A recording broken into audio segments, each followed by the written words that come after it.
Guys, well, what like the title says, I recently reread the first Harry Potter book, which I have right here. It's actually in a lot better condition than I remembered it because I didn't. It's a bit. I didn't literally read it. If you looked on Spotify, or just there was a podcast that I found on Spotify and other places too, I think. Um, and because of quarantine and everything, they had a bunch of different people read out the first book, and so I got to experience it again. And I read Harry Potter when I was in like grade 2 or 3 or something, and so I was pretty small when I read it. And so here are my thoughts. My thoughts is it's okay. It's not super like it's not something it's like super special or anything. It was it was nice to read. It was a fun read. Well, listen, okay. I could get through it, and I think the chapter progression is really nice. One thing I found really weird was the amount of times Snape was mentioned. Like, Snape was supposed to be a twist villain, and I get it, right? It's not Snape; it's actually Quirrell. But I remember, like, when the first time I read it, that's not what I was surprised about. What surprised me the most was actually, at the end, how Voldemort was literally attached to Quirrell. I'm like, whoa, that was the like I just it felt really awkward how because obviously this time I knew because I knew the basic plot, but it just felt like she was pushing it a bit too much. Um, Things that I liked, I really like the ending, how like everything's like underground and like it's almost like a new world. And I know how in like the other books, like in the second book, how there's the Chamber of Secrets. It's just cool how she manages to get like different worlds inside Hogwarts. I think that was something that was really cool. Um,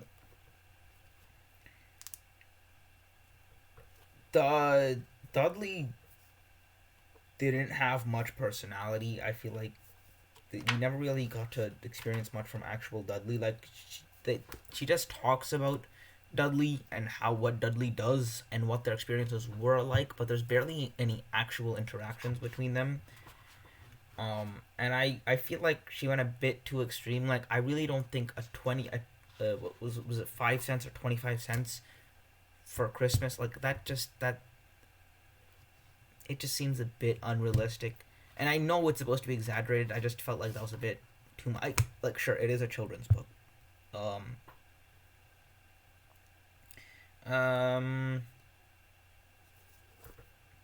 I think this is the Canadian edition because these are Canadian review. Anyways, because I live in Canada. Yeah, that's that's my review. I don't have much to say other than that. I've only ever done one other book review, which you can check out here, for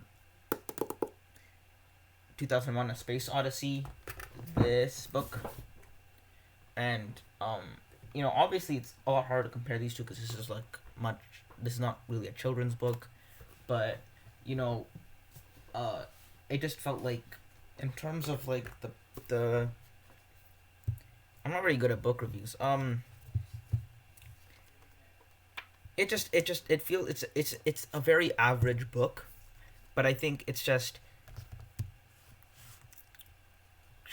she wrote the average book in an appealing way, and so that's kind of my thing because you can't really ever expect like a really good book to become super famous because not everyone's gonna really it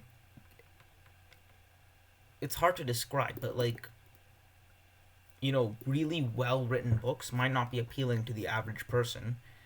Really poorly written books, obviously, well, they're not really gonna be like you know. There's probably a children's book that's a huge bestseller, but no one really considers it like a big thing, right? This people consider like having like a huge cultural impact, and it did have a huge cultural impact. And I think the reason it managed to have such a huge cultural impact is because it's such a mediocre book. Um,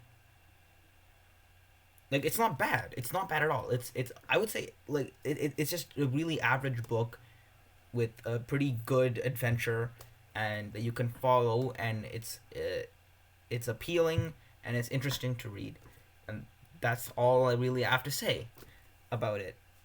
You should. I would suggest listening to the audiobook. Audiobooks are pretty cool.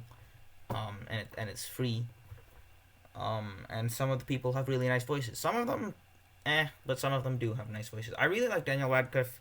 Also, Eddie Redmayne. They sounded nice. Uh, yeah, that's about it. Thanks for watching.